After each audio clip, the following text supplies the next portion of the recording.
255 ہے. یا ایھا الذین آمنوا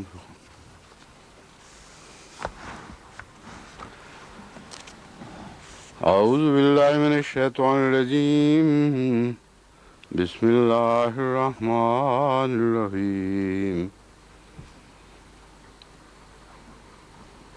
یا ایھا الذین آمنوا انفقوا مما رزقناکم من قبل ان یاتی یوم لا بیع فیہ ولا خلة ولا شفاعة والکافرون هم الظالمون.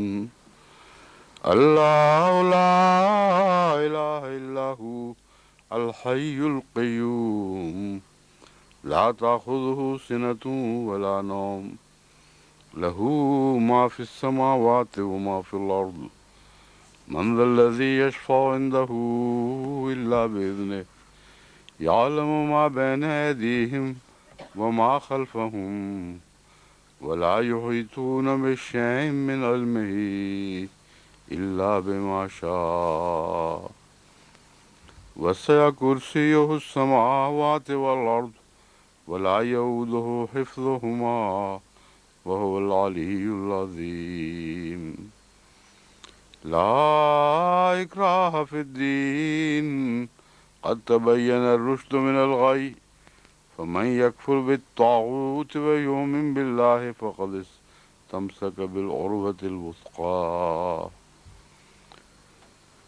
استمسك بالعروة الوثقى لا انفصام لها والله سميع عليم. الله ولي الذين آمنوا يخرجهم من الظلمات إلى النور والذين كفروا أولياؤهم الطاغوت يخرجونهم من النور إلى الظلمات أولئك أصحاب النار هم فيها خالدون. ألم تر إلى الذي حاج إبراهيم في ربه أن آتاه الله الملك إذ قال إبراهيم ربي الذي يحيي ويميت قال أنا أحيي وأميت قال إبراهيم فإن الله يأتي بالشمس من المشرق فأت بها من المغرب فبهت الذي كفر والله لا يهدي القوم الظالمين. أو كالذي مر على قرية وهي خاوية على عروشها قال أنى يحيي هذه الله بعد موتها فأماته الله 100 عام ثم بعثه قال كم لبثت قال لبثت يوما أو بعض يوم قال بل لبثت 100 عام فانظر إلى طعامك وشرابك لم يتسنه وانظر إلى حمارك ولنجعلك آية للناس وانظر إلى العظام كيف ننشزها ثم نكسوها لحما فلما تبين له قال أعلم أن الله على كل شيء قدير. إذ قال إبراهيم رب أرني كيف تحيي الموتى قال أولم تؤمن قال بلى ولكن ليطمئن قلبي قال فخذ 4 من الطير فصرهن إليك ثم اجعل على كل جبل منهن جزءا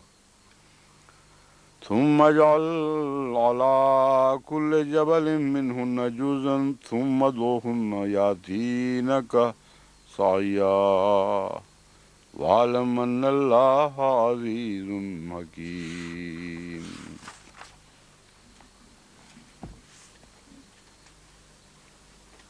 سورہ البقرہ کی 255 آیت سے ترجمہ شروع ہے. یا ایھا الذین آمنو، اے وہ لوگو جو ایمان لائے ہو، انفقوا مما رزقناکم، خرچ کرو، مما رزقناکم، اس میں سے جو ہم نے تمہیں عطا فرمایا، من قبل، پہلے اس سے کہ ان یاتی یوم، کہ وہ دن آ جائے، لا بیع فیہ، جس میں کوئی سودا، کوئی تجارت نہیں ہوگی، ولا خلتوں ولا شفاء، نہ کوئی دوستی ہوگی، نہ کوئی سفارش کام آئے گی، والکافرون هم الظالمون، اور وہ لوگ جو کافر ہیں وہی ظلم کرنے والے ہیں۔ اللہ لا الہ الا ہو، اللہ ایک ہے، اس کے سوا اور کوئی معبود نہیں۔ اللہ لا الہ الا ہو یعنی وہ جس کے سوا کوئی اور معبود نہیں۔ الحی القیوم، وہ فی ذات ہی زندہ ہے اور قائم بھی ہے اور قائم رکھنے والا بھی ہے۔ لا تاخذہ سنۃ ولا نوم، نہ اسے کبھی اونگ پکڑتی ہے نہ نیند آتی ہے۔ لہو ما فی السماوات و ما فی الارض، اسی کے لیے ہے جو بھی آسمانوں میں ہے اور جو کچھ بھی زمین میں ہے۔ ما فی السماوات و ما فی الارض، من ذا الذی یشفع عندہ الا باذنہ، کون ہے جو اس کے حضور شفاعت کرے مگر اس کی اجازت کے ساتھ۔ یعلم ما بین ایدیہم، اذن میں نے حکم بھی ہوتا ہے، اجازت بھی۔ من ذا الذی، کون ہے جو یشفع عندہ، اس کے پاس سفارش کرے یا سفارش کر سکے، الا باذنہ، مگر اس کی اجازت کے بعد۔ اصل میں بے میں نے ساتھ ہے، لیکن اردو میں اس کی اجازت کے بعد کا معنی زیادہ اس مضمون کو وضاحت کرتا ہے، واضح کرتا ہے۔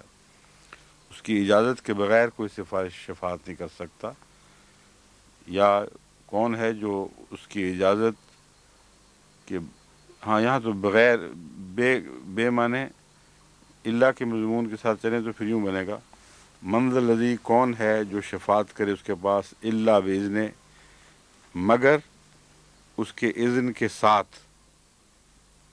ساتھ کا مضمون ٹھیک اسی طرح رہتا ہے، بات کرنے کی ضرورت نہیں۔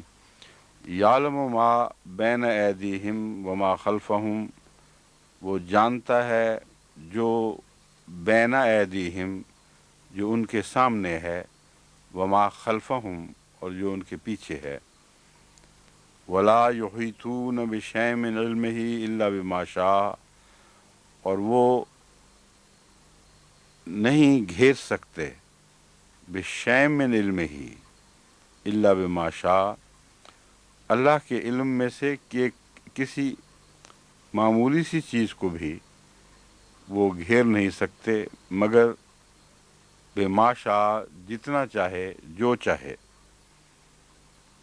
یہاں ذرا اس کا مضمون سمجھنے کی ضرورت ہے۔ یعلم ما بین ایدیہم وما خلفہم، اللہ تو ان کے آگے پیچھے ہر طرف کا حال جانتا ہے، لیکن ان کا علم اتنا کمزور ہے کہ خدا تعالیٰ کے علم میں جو چیزیں بھی ہیں، یعنی تمام کائنات، ہر چیز، اور اس میں کائنات کے ظاہری ذرات ہی مراد نہیں، بلکہ اس میں کیفیات، تفصیلات، تصورات، ہر چیز خدا کے علم میں آ جاتی ہے، اور اس لحاظ سے کائنات کے مقابل پر زیادہ وسعت پیدا ہو جاتی ہے اس پہ، یعنی ذی شعور لوگوں یا جانوروں کے خیالات تک بھی اس میں داخل ہو جاتے ہیں۔ تو اللہ تعالیٰ فرماتا ہے کہ وہ اتنی بھی طاقت نہیں رکھتے کہ خدا کے علم میں سے کوئی چھوٹے سے چھوٹے علم کا بھی، کسی چھوٹے سے چھوٹے علم کا بھی احاطہ کر سکیں، اسے ہر طرف سے گھیرے میں لے کر کہیں کہ ہمیں اس کے متعلق جتنی باتیں معلوم ہونی چاہیے تھیں وہ ہو چکی ہیں، کوئی نہ کوئی ایسا پہلو باقی رہ جاتا ہے۔ الا بما شاء کا یہ مطلب نہیں ہے کہ مگر اللہ جس کے متعلق چاہتا ہے اس پر احاطہ کرنے کی ان کو توفیق بخشتا ہے، مراد ہے اس خدا کے علم میں سے اتنے سے حصے کو ہی وہ سمجھ سکتے ہیں جتنے حصے کے متعلق اللہ اجازت دیتا ہے، ورنہ سائنس سے یہ بات قطعی طور پر ثابت ہے کہ جتنی بھی انہوں نے تحقیق کی ہے اور یہ سمجھے ہیں کہ پرلہ کنارہ آنے والا ہے، تو پرلہ کنارہ اور پیچھے ہٹ گیا۔ اب ایٹامک تحقیق سے ہی پتہ چلتا ہے گزشتہ 100 سال کے اندر جو ہوئی ہے کہ ایٹمز کے بعد سب ایٹامک دنیا ابھری، نظر کے سامنے ابھری، اور اس میں جستجو کرتے کرتے پھر اور دنیایں ابھرنے شروع ہو گئیں، پھر منفی وجود اور مثبت وجود کی قسمیں نکلنی شروع ہو گئیں، پازیٹیو میٹر اور نیگیٹو میٹر وغیرہ وغیرہ۔ آگے ان کے پھر اور باریک تر ذرات ابھرنے شروع، نظر کے سامنے آنے لگے۔ نظر سے مراد یہ ہے کہ تصور اور حساب کی آنکھ سے انہوں نے ان کو دیکھنا شروع کیا اور تجربات سے اپنے تصور کی تصدیق حاصل کر لی کہ جس طرح وہ سمجھتے تھے اس طرح کا وجود ہے۔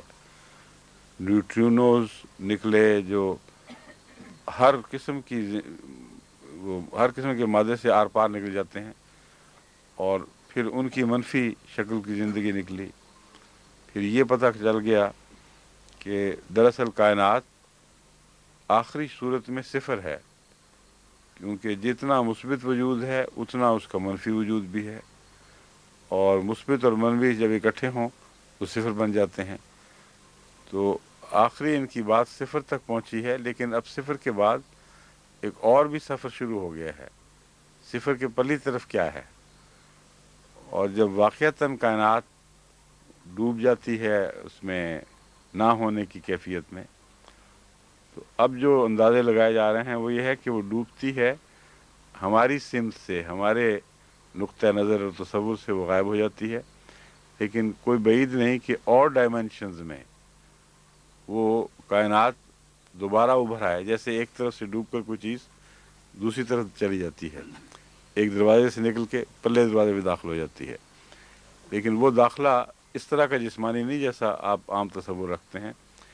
یہ میتھمیٹیکل پاسبلٹیز، یعنی حسابی امکانات پر بحثیں ہوتی ہیں، اور ڈائمنشنز 4 کی بجائے 14 تک حسابات سے انہوں نے معلوم کی ہیں، اور ان کے حساب سے پھر وہ امکانات بتاتے ہیں کہ ہو سکتا ہے کوئی نئی ڈائمنشنز میں یہ کائنات ابھری ہو اور پھر آخر پر وہاں ڈوبے اور یہاں بگ بینگ ہو جائے اور ہم دوبارہ ایک نئی کائنات کی صورت میں وجود میں آ جائیں۔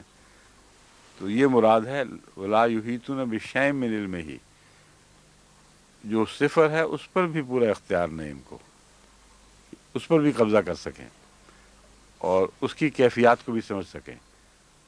اس سے آگے پھر اور کائنات پیدا ہوتی چلی، اور تصورات اور امکانات جتنی خدا توفیق دیتا ہے ان پر روشن ہوتے چلے جاتے ہیں۔ وَلَا يُحِيطُونَ بِشَيْءٍ مِّنْ عِلْمِهِ إِلَّا بِمَا شَاءَ وَسِعَ كُرْسِيُّهُ السَّمَاوَاتِ وَالْأَرْضَ۔ کرسی سے مراد حکومت بھی ہے اور علم بھی ہے۔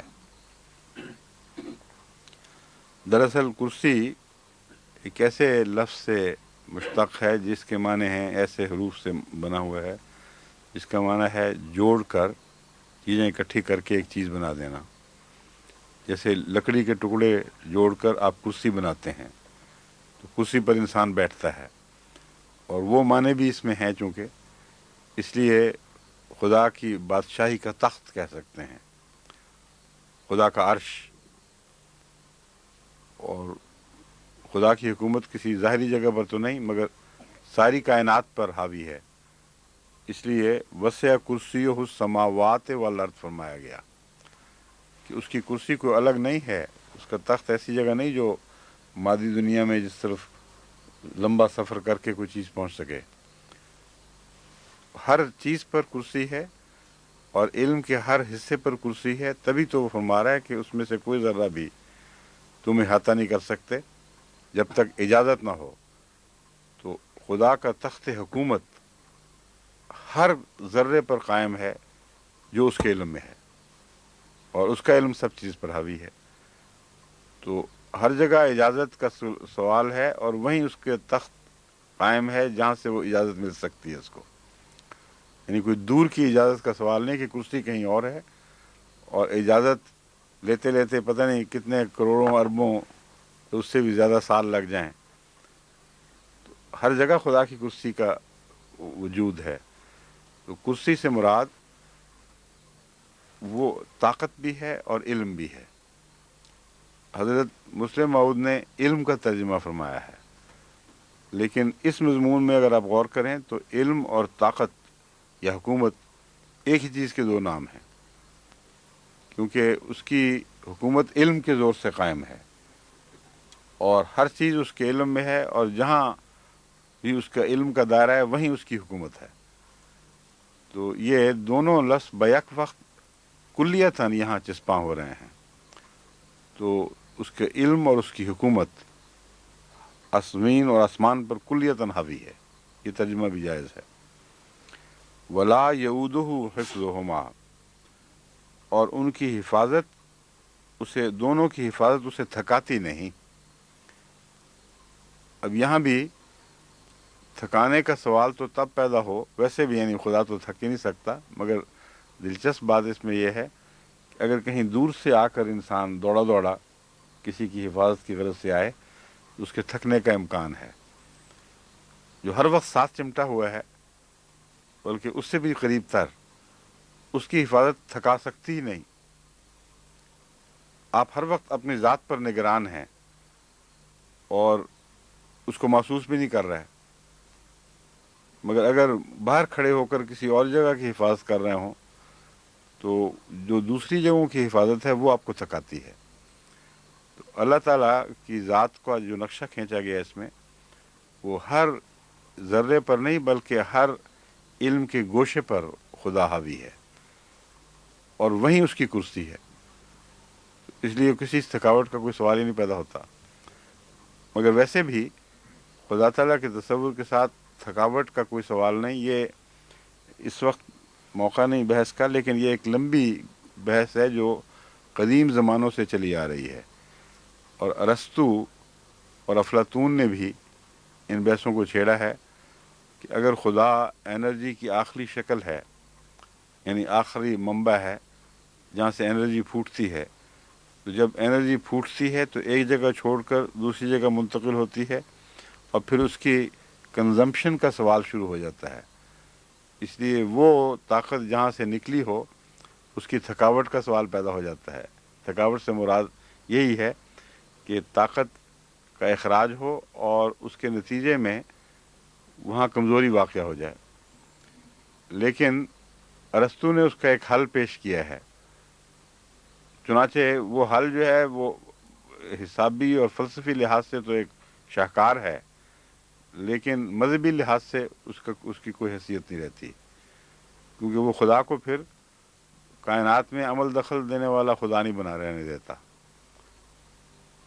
اور ایک حسابی حل اس نے پیش کیا ہے۔ لیکن واقعہ یہ ہے کہ قرآن کریم نے جو بھی انرجی کی سورس ہے اس کو اللہ تعالیٰ کا اذن قرار دیا ہے، اور اذن کے ساتھ کوئی تھکاوٹ نہیں ہوتی، کوئی کمزوری نہیں ہوتی۔ ایک سوچ سب سے کم انرجی چاہتی ہے، آپ تو ہر وقت سوچتے رہتے ہیں، 24 گھنٹے اتنا سوچ رہے ہیں کہ ہر لمحہ آپ کی سوچ کا سفر کروڑوں میل سے بھی زیادہ، اربوں میل تک چلتا ہے، کیونکہ ہر وقت تمام ذہن کی خلیوں کے آپس میں رابطے ہو رہے ہیں، بجلی کے کوندے ایک طرف سے دوسری طرف جا رہے ہیں۔ آپ کو تصور بھی نہیں کہ آپ اگر آنکھ کھول کے ایک چیز کو دیکھتے ہیں تو آپ کے ذہن میں اس چیز نے کتنے سفر کیے ہیں۔ اس چیز کے ساتھ مثلا گھڑی کو میں دیکھ رہا ہوں، گھڑی کا تصور جب تک قائم نہیں ہو سکتا جب کہ اس کے تمام پہلوؤں کی طرف دماغ کا کمپیوٹر اشارے کر کے اس کو اجتماعی شکل میں اس کی کرسی نہ بنا دے، یعنی چیزیں اکٹھی کر کے کوئی کرسی بناتا ہے، اس کا نام علم ہے۔ اور اس کے ساتھ پھر اور بہت سے روابط ہیں، وقت کے احساس کے ساتھ اس خیالات، ہر طرف وہ ذہن میں بجلیاں دوڑتی ہیں، باوجود اس کے کہ آپ کو باشعور طور پر محسوس نہیں ہوتا، مگر ہر خانے کی تلاشی ضرور لے لیتا ہے ذہن۔ مثلا اگر میں نے 11:20 پر کوئی اور کام کرنا ہوتا تو مجھے ذہن ضرور یاد دلاتا، لیکن نہیں یاد دلایا اس لیے خاموشی ہے، اس لیے یاد نہیں دلایا کہ ذہن نے تلاش نہیں کی۔ اگر تلاش نہیں کرتا تو یاد کیسے دلا سکتا تھا؟ ذہن نے تلاش کی ہے اور خالی خانے دیکھ کر کوئی قابل ذکر بات نہ پا کر خاموش ہو گیا. لیکن 11:20 کے ساتھ اگر میری زندگی کے کوئی اور اہم واقعات ہوتے جو 20 25 40 سال پہلے کے تھے تو ذہن نے وہاں بھی پہنچنا تھا اور پہنچتا ہے، اور پہنچ کر ان کی تلاشی لیتا ہے. اس کے تمام امکانات، ان سب باتوں کا جتنا بھی وہاں ریکارڈ موجود ہے اس کو نکالتا ہے. پھر یہ فیصلہ بھی ہوتا ہے خود بخود کہ اس شخص کے جو ذہن کا مالک ہے اس شخص کو اس وقت اس لمحے ان سب معلومات کی ضرورت ہے بھی کہ نہیں.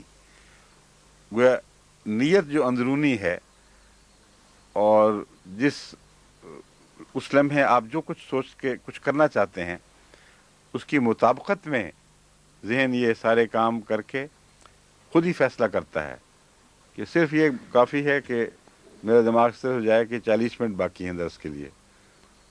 لیکن یہ مطلب نہیں کہ اتنا سا سفر تھا. سفر ارب ہا ارب میل کا ہو جاتا ہے ہر لمحے کی کے کانشیس لمحوں میں. جو سب کانشیس مائنڈ ہے وہ بے حد سفر کرتا ہے. تو یہ جو بات ہے قرآن کریم کی، یہ صورت ہے، یہ جو صورت کا یہ حصہ ہے بہت ہی عظیم اور بہت ہی گہرا ہے. فرماتا ہے وسع کرسیہ السماوات والارض ولا یؤودہ حفظہما. اب میں یہ بتا رہا تھا کہ اربوں میل کا ہم ہر لمحے سفر کر رہے ہیں اور اس کی تھکاوٹ کوئی نہیں. لیکن جب کنسنٹریٹ کر کے دماغ پر زور دے کر کوئی چیز سوچتے ہیں یا گہرائی کے ساتھ محنت کرتے ہیں تو اس وقت تھک جاتے ہیں. نیند کی حالت میں نہیں تھکتے، جبکہ وہ سفر ہر وقت موجود ہے، جاری ہے. اس لیے کہ اس سفر میں ایک نظر ہے بس، اور کسی رد عمل کی ہم ضرورت محسوس نہیں کرتے. مگر اللہ تعالیٰ کو یہ سفر بھی نہیں کرنا پڑتا. اللہ تعالیٰ ہر ذرے میں کے اور ہر علم کے گوشے پر وہاں موجود محافظ ہے. اس لیے ایک تھکاوٹ کا کوئی دور کا بھی تصور اس کے ساتھ باندھا نہیں جا سکتا. بہرحال میں نے جیسا کہ بیان کیا تھا اس وقت یہ گہری لمبی علمی بحث کا وقت نہیں ہے. میں نے اشارتاً آپ کو بتا دیا ہے کہ یہ صورت بہت ہی گہرے مطالعے پر مشتمل ہے اور اس پر مزید غور و فکر کرتے رہنا چاہیے.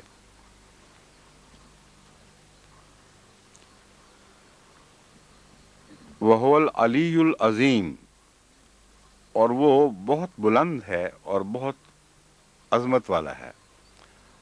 اب یہاں بلندی کا ذکر کیوں ہوا ہے؟ اس لیے کہ جو اتنا قریب ہو وہ عام بھی کہلا سکتا ہے، اور حیثیت کے لحاظ سے جو ہر وقت قریب ہو اور پکڑا جا سکتا ہو اس کی حیثیت بظاہر کم ہو جاتی ہے. جو دور ہو اس کو انسان زیادہ عظمت کی نظر سے دیکھتا ہے. تو مراد یہ ہے کہ وہ قریب ہونے کے باوجود عام نہیں ہے، تم نہیں اس کو پکڑ سکتے، وہ ہر وقت تمہیں پکڑ سکتا ہے، اور تمہاری پکڑ کے لحاظ سے وہ اتنا بلند ہے کہ تمہاری نظر وہاں پہنچ ہی نہیں سکتی. لا تدرکہ الابصار وہو یدرک الابصار کا مضمون ہے. اور ادراک جو ہے وہ علم کا ایک خاص زاویے سے ادراک علم کے متعلق استعمال ہوتا ہے. تو اس کا ادراک تم نہیں کر سکتے، تمہاری آنکھیں کبھی اس کو نہیں پکڑ سکتی، وہ پکڑ لیتا ہے تمہیں. تو جو پکڑتا ہے وہ قریب بھی ہے، جو پکڑا جا نہیں سکتا وہ دور ہے. تو اس میں کوئی فرضی باتیں، خیالی فلسفے نہیں ہیں، بعین ہی حقیقت کے دو پہلو موجود ہیں. تو وہاں دوسری طرف چلا گیا تھا. ولا یعودہ حفظہما وہو العلی العظیم، وہ علی ہے، بہت بلند ہے اور عظیم ہے کہ اس کی پہنچ سے، اس کی دسترس سے کوئی چیز باہر نہیں ہے. لا اکراہ فی الدین، دین کے معاملات میں کسی قسم کی کوئی زبردستی نہیں ہے. لا نفی جنس ہے. لا نفی جنس کا مطلب ہوتا ہے جس چیز پر آ جائے اس کے تعلق کی ہر چیز کی نفی اس لا کے ذریعے ہو جاتی ہے، کوئی سوال ہی نہیں پیدا ہوتا. کس جبر دین کے معاملے میں کسی قسم کے جبر کا کوئی سوال ہی پیدا نہیں ہوتا۔ قد تبین الرشد من الغی کیوں نہیں پیدا ہوتا؟ اس لیے کہ قد تبین الرشد من الغی، جو سچائی ہے، رشد تو ہدایت کو کہتے ہیں مگر عقل کو بھی کہتے ہیں، سچائی کو بھی کہتے ہیں۔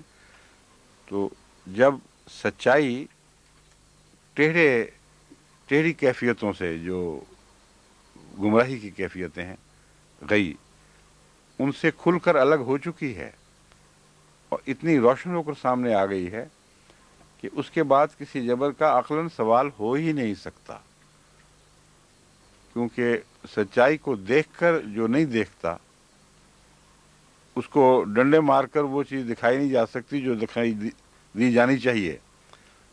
اس لیے یا تو اندھا ہے، روشنی کو دیکھ نہیں رہا، تو آپ ڈنڈے مار کے اس کو کس طرح روشنی دکھا دیں گے؟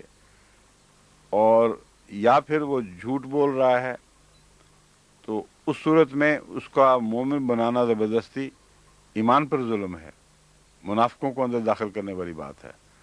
تو کسی پہلو سے بھی آپ دیکھیں، یہ بہت ہی پرحکمت اور ناقابل تبدیل حکم ہے، جو کسی حالت میں بھی بدلا نہیں جا سکتا، کہ لا اکراہ فی الدین، دین کے معاملے میں کوئی جبر نہیں ہوگا، اور اگر جبر شروع ہو جائے تو سزا جزا ختم ہو گئی۔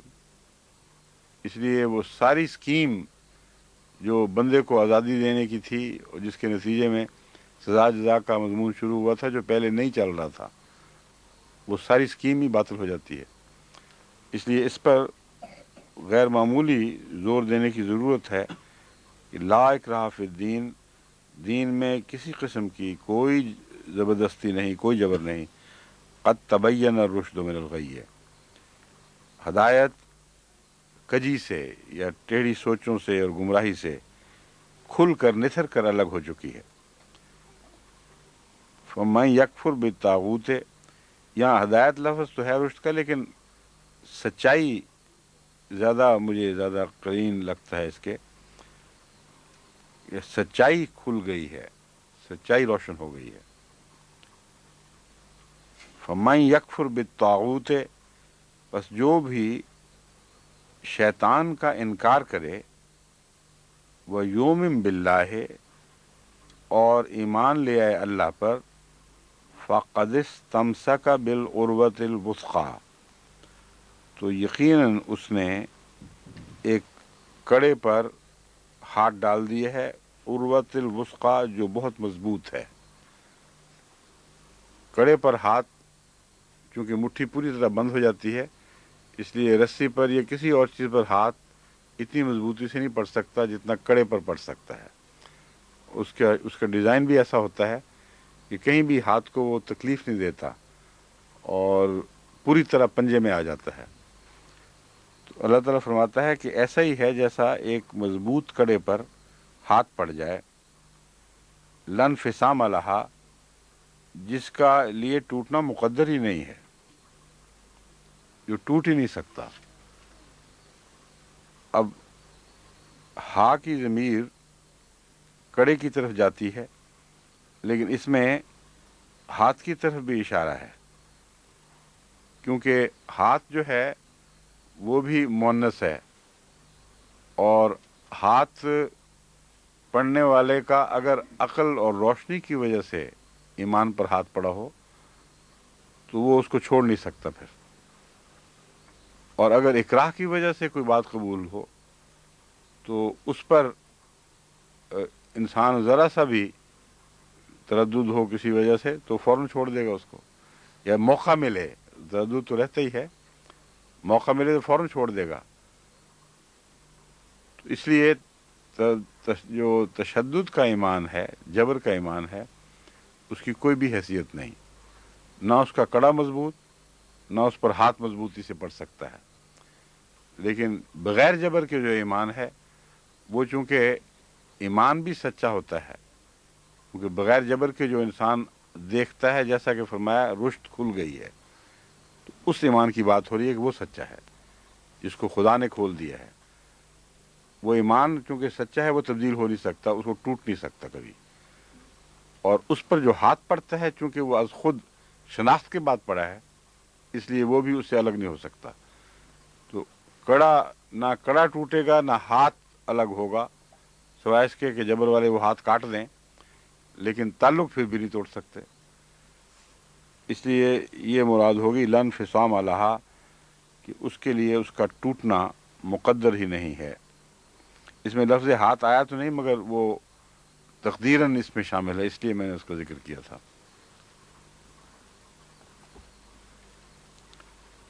واللہ سمیع علیم، اور اللہ تعالیٰ بہت سننے والا اور بہت جاننے والا ہے. یہاں سمیع اور علیم کا تعلق اس لیے ہے کہ جس پر جبر ہو رہا ہوتا ہے وہ پھر خدا کو پکارتا ہے اور مدد کے لیے اس کو آواز دیتا ہے، اور اس پہلو سے اس کے ہاتھ کا مضبوطی سے پکڑے رہنا زیادہ یقینی بنا دیا جاتا ہے، کیونکہ ورنہ کمزور آدمی بعض دفعہ شدید ابتلا میں آ کر سچائی سمجھتے ہوئے بھی اس سے الگ ہو جاتا ہے. تو لن فسامہ لہا، جہاں تک اس کے ہاتھ کا تعلق ہے اس پر اطلاق نہیں کرے گا پھر. لیکن اگر سمیع علیم کی صفات کو پیش نظر رکھتے ہوئے اللہ کے حضور اپنے آپ کو یہ عرض کرے کہ تو جانتا ہے جو مجھ سے ہو رہا ہے اور ہر بات کو جانتا ہے اور سننے والا ہے، اس لیے میری پکار کو سن، تو پھر اس کے جو اس کا اطلاق ہے وہ یقینی ہو جاتا ہے. پھر کسی کو طاقت نہیں رہتی کہ ایسے شخص کا ہاتھ سچائی کے کڑے سے الگ کر سکے. اللہ ولی الذین آمنوا، اب دیکھ لیں فوراً یہی مضمون بیان فرمایا. اللہ ولی الذین آمنوا، جو ایمان لاتے ہیں ان کو خالی نہیں چھوڑتا، ان کا ولی بن جاتا ہے، ان کا نگران اور سرپرست ہو جاتا ہے. اللہ ولی الذین آمنوا یخرجہم من الظلمات الی النور، ان کو اندھیروں سے نکالتا رہتا ہے ہمیشہ اور روشنی کی طرف لے کر آتا ہے. اب ایمان تو ہو گیا، لیکن ایمان کے باوجود کئی جہتوں سے انسان اندھیروں کا شکار رہ سکتا ہے. ایک دفعہ ہاتھ پڑ گیا، لیکن جو اس کا شعور ہے وہ ابھی اور واضح ہوتا چلا جائے گا. اس کا تعلق دراصل ولا یحیطون بشیء من علمہ الا بما شاء کے مضمون سے ہی ہے. یعنی مومن سمجھتا ہے کہ میں ایمان لیا بس ہو گیا کافی، لیکن اس کو یہ نہیں پتا کہ ایمان ایک روشنی ہے، لیکن اس کے مقابل پر وہ بہت سے اندھیروں میں مبتلا ہے، اور ہر اندھیرا خدا کے فضل سے اٹھتا ہے، اور ہر اندھیرا اٹھنے کے بعد اس کو یوں محسوس ہوتا ہے جیسے اب مجھے روشنی ملی ہے. تو خواب میں جاگنے کا مضمون جس طرح ہے، انسان سمجھتا ہے میں جاگ گیا ہوں، لیکن خواب میں جاگا ہوتا ہے. جاگ جائے تو پھر بھی بعض دفعہ اور شعور بیدار ہوتا ہے تو کہتا ہے او ہو میں تو دھوکے میں تھا. اور بعض لوگ شاعر کہتے ہیں کہ افسوس کے وقت مرگ یہ ثابت ہوا، خواب تھا جو کچھ کے دیکھا، جو سنا افسانہ تھا. وائے نادانی، حضرت میر درد کا شعر ہے، وائے نادانی کے وقت مرگ یہ ثابت ہوا. تو یہ جو مضمون ہے اندھیروں سے روشنی کی طرف جانے کا، یہ مسلسل ہے. کوئی شخص اس مضمون سے بالا نہیں، کیونکہ اس مضمون سے بالا صرف خدا کی ذات ہے. بس ہمیشہ نئی روشنی عطا ہوتی رہتی ہے، اور پہلے حصے کو روشنی کی نسبت سے اندھیرا کہا جاتا ہے، ورنہ مومن اندھیروں میں نہیں رہتے. یعنی ان کی زندگی روشن ہوئی ہوتی ہے، یہ صرف یہ ہے کہ روشنی میں وسعت کس حد تک ہوئی ہے اور روشنی میں شدت کیسی ہے. چاند کی روشنی میں آپ کو لگتا نہیں کہ روشن سب کچھ دیکھ رہے ہیں آپ، لیکن بہت سی چیزیں ہیں جو آپ کی نظر میں آتی ہی نہیں چاند کی روشنی میں. موم بتی کی روشنی میں بھی آپ سمجھتی ہیں کمرہ روشن ہو گیا، یا آپ سمجھتے ہیں کمرہ روشن ہو گیا، لیکن جب بلب آتا ہے تو اور کیفیت ہوتی ہے. پھر جب دن چڑھتا ہے تو پھر روشنی کی اور صورت ہو جاتی ہے. تو روشنی بھی بڑھتی چلی جاتی ہے، اس کا دائرہ بھی وسیع ہوتا چلا جاتا ہے. کوئی لمحہ ایسا نہیں جس میں انسان خدا تعالیٰ کے علم کے دائرے میں آ کر وسعت پذیر نہ ہو، اور اسی کا نام روشنی ہے. اور اندھیروں سے روشنی کا سفر۔ اللہ فرماتا ہے جن کا ہاتھ پڑ جائے ان کے لیے یہ ایک دائمی چیز بن جاتی ہے۔ بس کوئی شخص اگر ایمان لانے کے بعد نئی روشنیاں حاصل نہیں کر رہا تو اس کو اپنی فکر کرنی چاہیے، کیونکہ خدا کا وعدہ تو بڑا پکا ہے، وہ تو ٹل نہیں سکتا۔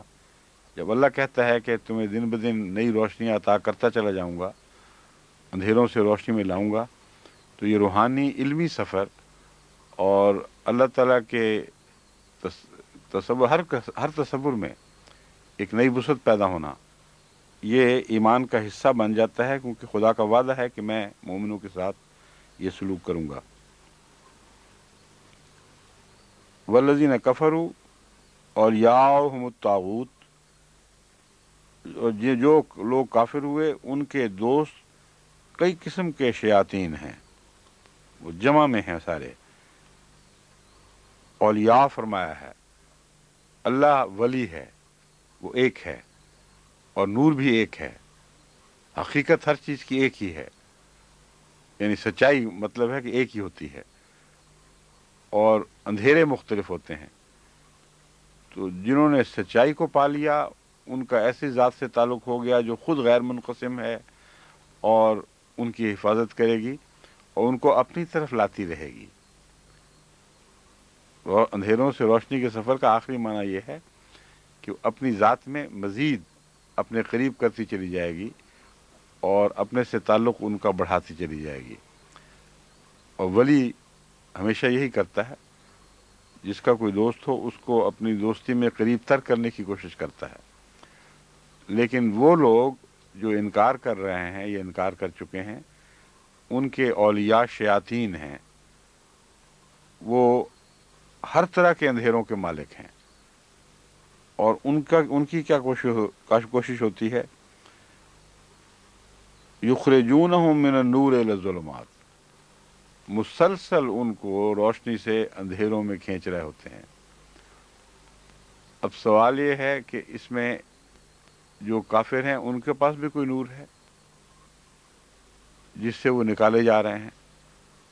واقعہ یہ ہے کہ کوئی چیز بھی نور سے عاری نہیں ہے، کسی نہ کسی پہلو سے کوئی نور انسانی زندگی میں ہے، ورنہ اس میں روح ختم ہو جاتی ہے اور خدا سے کلیتاً تعلق ٹوٹ جاتا ہے۔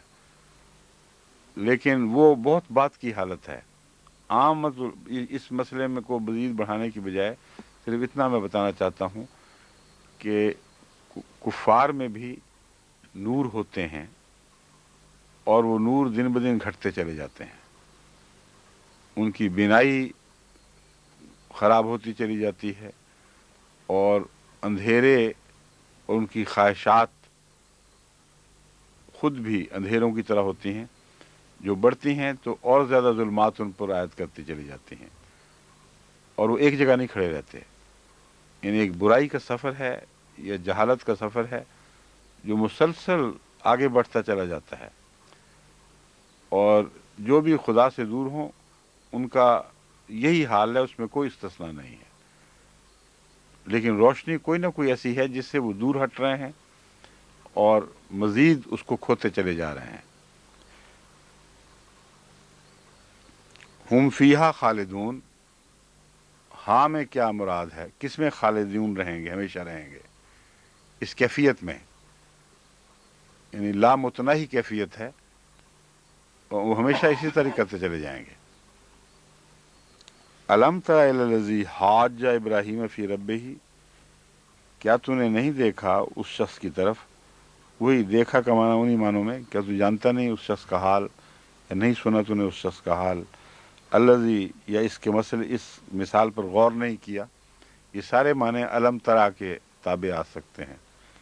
الم ترا الی الذی حاج ابراہیم، اس شخص کے معاملے پر غور نہیں کیا یا تدبر نہیں کیا جس نے ابراہیم سے بحث کی تھی اور جھگڑا کیا تھا۔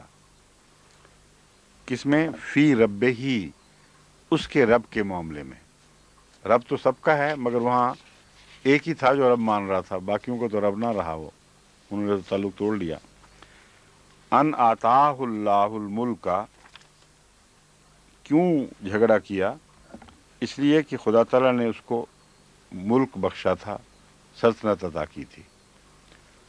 اس سے پتہ چلتا ہے کہ جب کوئی طاقت آتی ہے تو پھر لوگ جھگڑوں پر اور بدتمیزیوں پر خوب کھل کے اتر آتے ہیں، اور جب کمزور ہوتے ہیں تو آپ کو سمجھتے ہیں بڑا شریف آدمی ہے، لیکن کوئی پتہ نہیں کہ دل میں اسی طرح بغض اور کینے رکھتا ہو، انتظار کرتا ہو کہ اسے غلبہ ہو تو پھر وہ مخالفت کرے۔ اور یہ ہمیں پاکستان میں خوب تجربہ ہو چکا ہے۔ جب تک بعض پارٹیوں کو، بعض خاص مولانوں کو ان پارٹیوں میں داخل ہو کر اور ان پارٹیوں کو سب کو اکٹھے طور پر غلبہ نہیں آیا، اس وقت تک احمدیوں کے اتنے کثرت سے دوست تھے ہر جگہ، اور بڑے ہم بمیک اور بڑے عاجز اور محبت کا اظہار کرنے والے اور علیحدگی میں یہ کہنے والے کہ اصل میں تو آپ لوگ ہی ہیں، پر آپ کو پتہ ہے نا دنیا کا کیا حال ہے، ہم تو مجبور ہیں۔ لیکن وہ سب جھوٹ تھا۔ اللہ تعالیٰ فرماتا ہے جس کو طاقت نصیب ہو جاتی ہے وہ پھر جرأت کرتا ہے اور بے باکی دکھاتا ہے، جس کا مطلب ہے وہ طاقت کا منتظر تھا۔ بے باکیاں اور بھی ہیں جو دبی پڑی ہیں۔ تو یہ بہت سے اندھیرے ہیں ہر طرح کے، یہ ہر طرف پھیلے پڑے ہیں، ہمیں ان کا علم نہیں ہوتا۔ اب اس میں بھی جب ہمیں علم ہوا تو ہمیں نئی روشنی ملی۔ ان اندھیروں کو ہم اندھیرے سمجھ نہیں رہے تھے، اور عقل موجود تھی، نظر موجود تھی، تعلقات موجود تھے۔ تو اندھیرے تو بے مثال ہیں اور بے حساب ہیں۔ اس لیے اللہ تعالیٰ کا فضل ہی ہے جو روشنی عطا کرتا ہے اور کرتا چلا جاتا ہے۔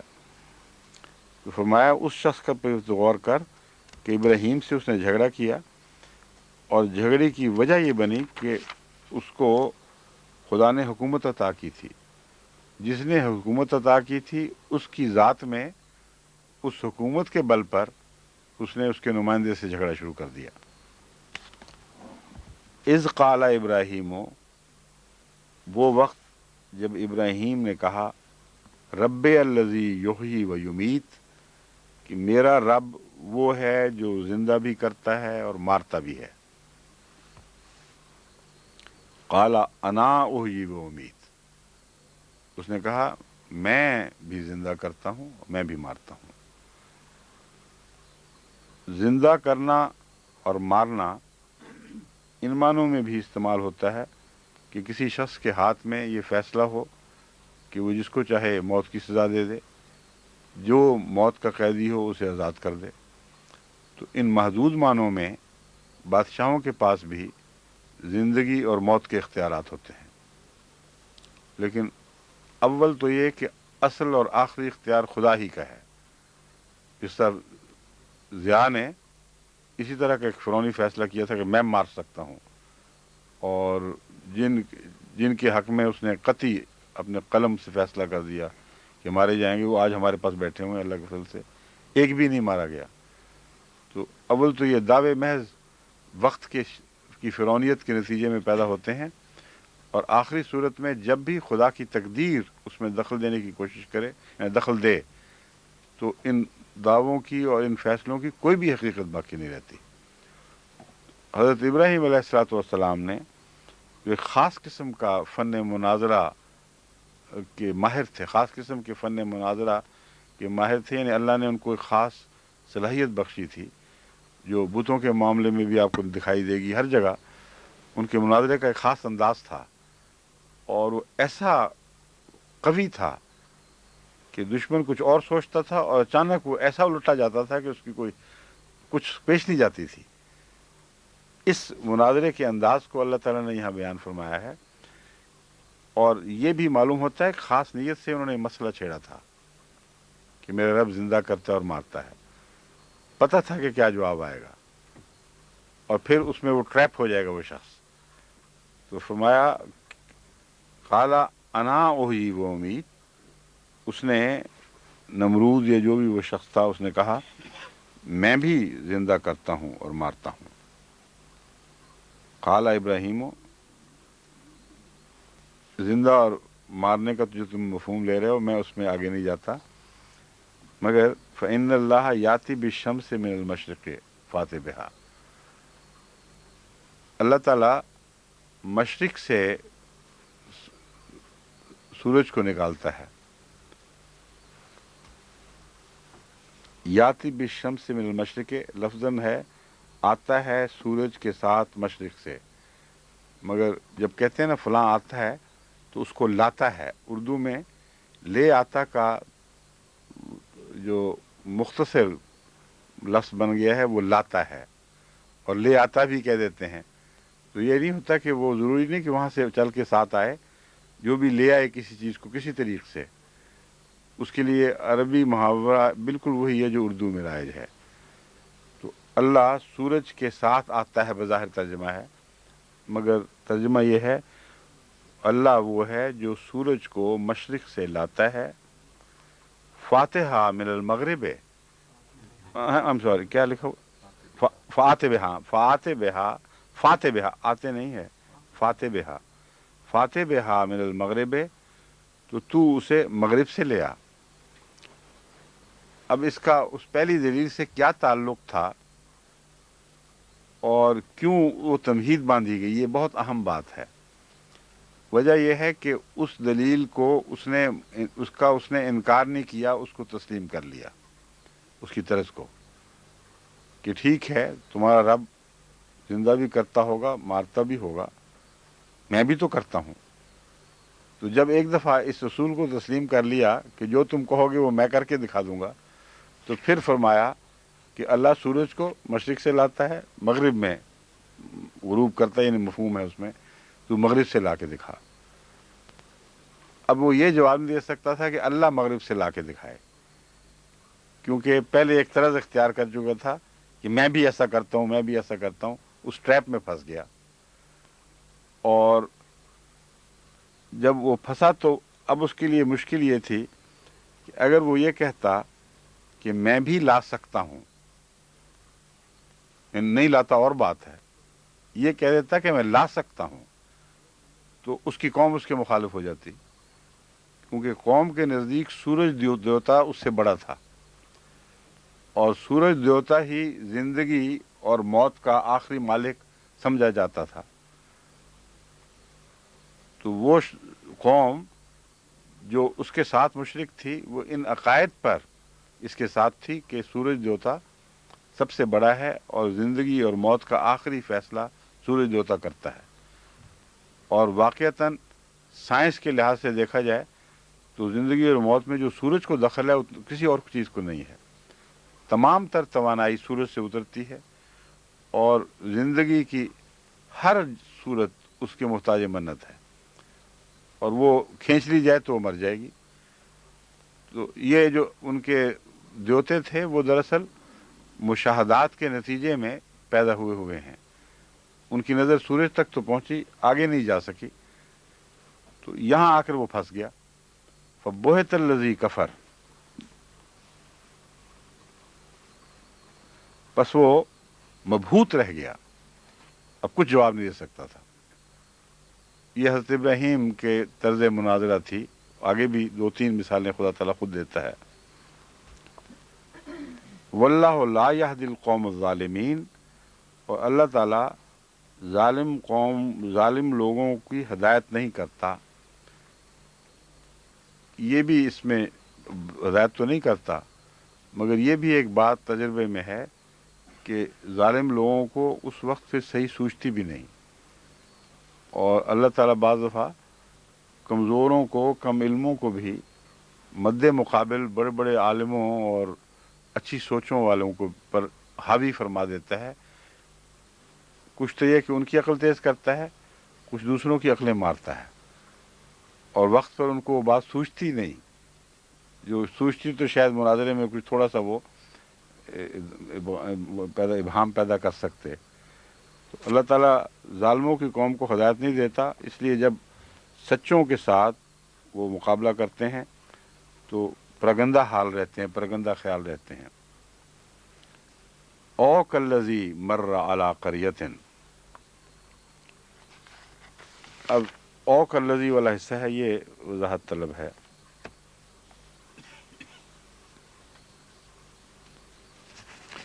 علم ترا کے ساتھ اس کا تعلق ہے اصل میں، ورنہ چونکہ دور جا چکا ہے اس لیے آپ کو خیال نہیں آئے گا کہ او کالذی سے کیا مراد ہے. اب کلذی میں کس کی طرح، یہ بحث ہے. آپ کو میں بتاتا ہوں.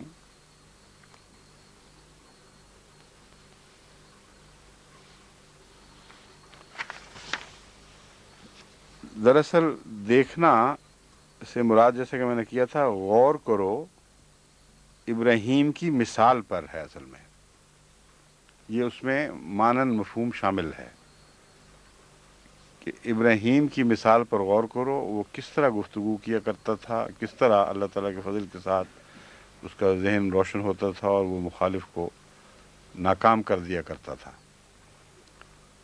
لیکن وہ بھی اللہ کی ہدایت کی طرف سے ہی تھا، ہدایت کی وجہ سے ہی تھا. آگے جو مضمون آئے گا اس سے پتہ چلے گا کہ خدا کے انبیاء فی ذاتہ ہی بعض عمیق مسائل کو سمجھنے کی اہلیت نہیں رکھتے. اللہ ان کو توفیق دیتا ہے تو ان کو سمجھ آتے ہیں. یہ آگے مضمون جاری ہونے لگا ہے. تو فرمایا ایک طرف اس پر غور کرو، ابراہیم کی اس مثال پر کہ کیسا روشن دماغ ہے، خدا کی طرف سے تائید یافتہ، اور دشمن کو ہراتا ہے.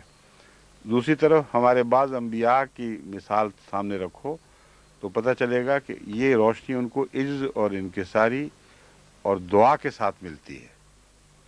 اس کے سوا براہ راست وہ ایسے روشن نہیں ہوتے کہ ہر مسئلے کا حل کر سکیں. تو او کلذی سے مراد ہے یا اس شخص کی مثال پر غور کرو. ابراہیم کی ایک مثال پر غور کر لیا. وہ کون سی مثال ہے؟ مر علی قریۃ وہی خاویۃ علی عروشہا. اس کا ایک بستی پر گزر ہوا اور وہ اپنی چھتوں کے بل گری پڑی تھی.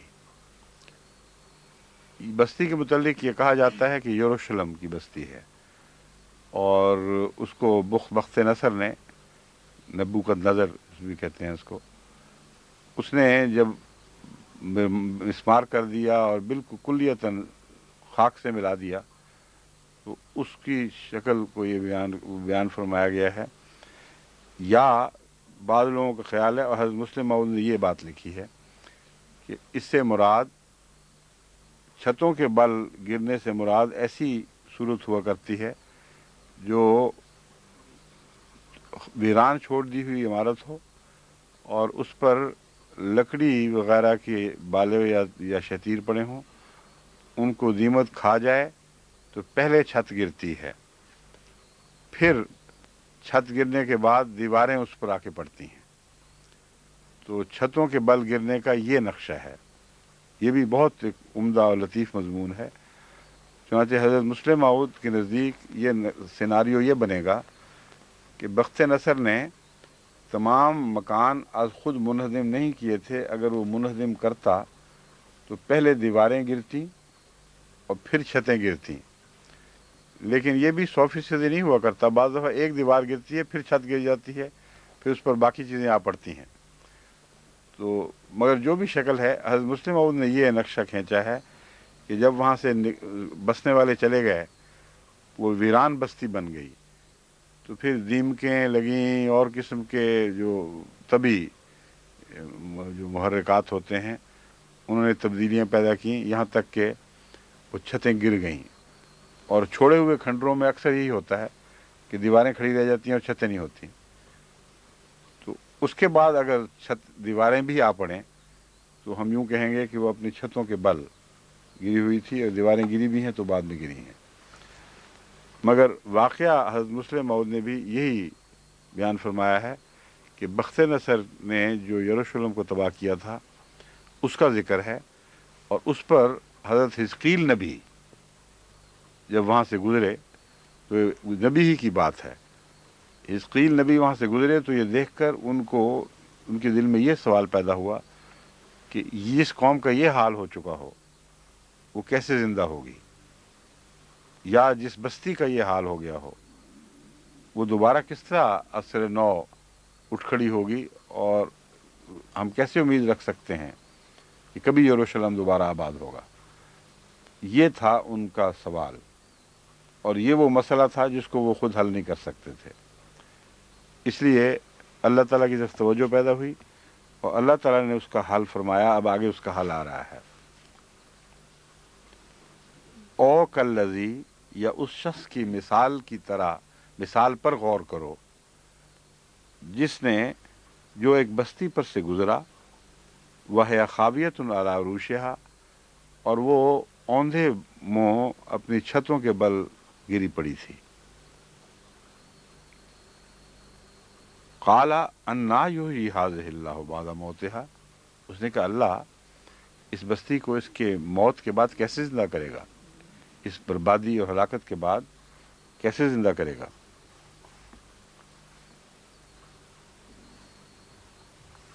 فَأَمَاتَهُ اللَّهُ مِائَةَ عَامٍ ثُمَّ بَعَثَهُ، تو اس نے اس کو 100 سال کی موت دے دی اور پھر اسے دوبارہ اٹھا دیا۔ اب لفظی ترجمہ یہ ہے، لیکن لفظی ترجمہ میں ایک بات مفہوماً داخل ہے جو ہمیں ہمیشہ پیش نظر رکھنی چاہیے کہ موت اور نیند دونوں کو اللہ تعالیٰ نے بہت ہی مشابہ اور قریب قرار دیا ہے۔ بس وہ موت جس کے بعد واپسی نہیں ہوا کرتی، اس موت میں فرمایا ہے کہ ہم روح قبض کر کے واپس بھیج دیتے ہیں، اور اس کا نام نیند ہے۔ وہ موت جس میں واپسی نہیں ہوتی، یعنی جس میں اٹھ نہیں کھڑ سکتا، اس کو روح کو واپس لے کر پھر واپس ہی نہیں بھیجتا، تو صاف پتہ چلتا ہے کہ اس دنیا میں باسط ہوئی ہے اس کی، پھر اس دنیا میں نہیں ہوئی۔ اس لیے خدا کے اپنے بیان فرمودہ قوانین کے مطابق، جس کا کھلم کھلا ذکر دوسری جگہ موجود ہے، یہاں موت سے مراد نیند لی جا رہی ہے۔ خدا تعالیٰ نے اس کو 100 سال کے زمانے کی موت دے دی، یعنی نیند عطا کر دی۔ اب اس کا آگے مفہوم بھی غور طلب ہے، کیا وہ 100 سال تک سویا رہا یا کچھ اور معنی ہے؟ اب نیند کی حالت میں تمام محققین اس بات کو نہ صرف سمجھ چکے ہیں بلکہ تسلیم کرتے ہیں 100% کہ بعض دفعہ خواب کے ایک لمحہ میں گھنٹوں کی خواب دکھائی جا سکتی ہے، یعنی ایسے واقعات دکھائے جا سکتے ہیں جن پر عملاً اگر انسان چلے پھرے غور کرے تو کئی گھنٹے لگ جائیں۔ تو ایک ساری رات اگر خواب ہی آتی رہے تو اس میں 100 سال چھوڑ کے 1000 سال کی نیند بھی ہو سکتی ہے۔ تو یہ مراد ہے اس کو ایک ایسی نیند عطا فرمائی جس کا عرصہ 100 سال کے تاریخی واقعات پر حاوی تھا، اور اس لیے ضروری تھا کہ وہ کہتا تھا کب کیسے زندہ کرے گا، اللہ تعالیٰ نے زندہ کر کے دکھانا تھا، اور خواب کی حالت میں یہ مضمون اس کو سمجھایا گیا ہے، یعنی حضرت حزقیل نبی کو۔ تو فرمایا انا یحیی ھذہ اللہ بعد موتہا فاماتہ اللہ مئۃ عام، موت سے زندہ کرنے کا پوچھا تھا تو اللہ نے کہا اچھا پھر میں تمہیں مار کے دکھاتا ہوں، وہ بتاتا ہوں کہ کیسے زندہ کرتے ہیں۔ اپنی ذات پہ تو یقین آئے گا نا جب اٹھ کھڑے ہوگے۔ اور اس موت کی حالت میں ثم بعثہ، پھر اس کو یہیں اس نے اٹھا بھی دیا۔ قال کم لبثت، پھر پوچھا تو کتنی دیر رہا ہے؟ قال لبثت یوما اور بعض یوم، میں بس ایک دن یا اس کا کوئی حصہ، بس اتنا ہی رہا ہوں۔ قال بل لبثت مئۃ عام، نہیں بلکہ تو 100 سال رہا ہے۔ اب یہ اس کو جھٹلایا بھی نہیں ہے اور ساتھ انکار کی شکل بھی اختیار کی، جس کا مطلب یہ ہے کہ اس کو توجہ دلائی گئی ہے کہ تم غور تو کرو کہ اس عرصے میں تمہیں کیا کیا چیزیں بتائی گئی ہیں۔ تمہیں 100 سال کے عرصے کی چیزیں بتائی گئی ہیں، مگر یہ 100 سال کا عرصہ عملاً تم نے نہیں گزارا۔ اس کا ثبوت یہ ہے فانظر الی طعامک و شرابک لم یتسنہ، کہ اپنے طعام اور شراب کو دیکھو جو تم نے چھوڑا پاس رکھا ہوا تھا، وہ بسا بھی نہیں، یعنی اس گرمی کے علاقے میں جہاں چیزیں جلدی جن میں بسان پیدا ہو جاتی ہے، اتنے تھوڑے عرصے کی نیند تھی کہ وہ بسا تک نہیں تھا۔ تو یوم اور بعض یومن کی عملاً تائید بھی فرما دی کہ یوم بھی نہیں بعض یوم کی ہے، ہو سکتا ہے ایک دن میں کچھ نہ کچھ بسان پیدا ہو جائے، یہ تو تر و تازہ ہے کھانا. تو جو کچھ تجھے بتایا گیا ہے یہ 100 سال کا تاریخی دور ہے جس کی تجھے اطلاع دی گئی ہے. کیوں جی وقت ہو گیا؟ اچھا جی اب کہتے ہیں وقت ہو گیا، باقی انشاءاللہ کل ہے نا پھر. السلام علیکم، خدا حافظ.